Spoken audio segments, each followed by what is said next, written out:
আজকে আমরা সবাই মিলে গেলাম 32 বিলে ঘুরতে। চলো তাহলে গল্পটা প্রথম থেকে শুরু করা যাক।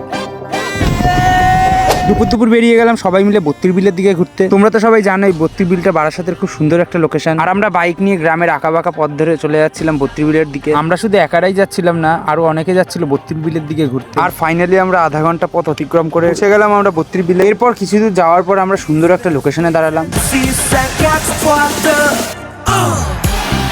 আর আমরা ঠিক করলাম আমরা আরো একটু ভেতরের দিকে যাব, কারণ আরো সামনে সুন্দর সুন্দর লোকেশন আছে। সামনের দিকে আমরা যখন যাচ্ছিলাম তখন দেখছিলাম আশেপাশে অনেক চাষবাস হচ্ছে। আর সামনে এসে দেখি খালের মধ্যে নৌকা চড়াচ্ছে, আর সেটা দেখি অনেকে চড়ছেও। আর সামনে দেখি একটা কাকা রিলস বানাচ্ছে, আর সেটা দেখে আমার বন্ধুও বায়না করলো রিলস বানাবে বলে। এরপরে আমরা রাত্রে চলে গেছিলাম ধাবায় খেতে। আর আমরা নিয়েছিলাম বাটার রুটি আর তরকা আর চিকেন ভর্তা। আর একটা ভর্তা আমরা 5 ভাগ করে খাই। গরিব মানুষ তো কি আর করবো, কারণ এক ভাগে ভাই প্রচুর দাম পড়ে। এরকম আরো ভিডিও দেখার জন্য আমার চ্যানেলটাকে সাবস্ক্রাইব করো।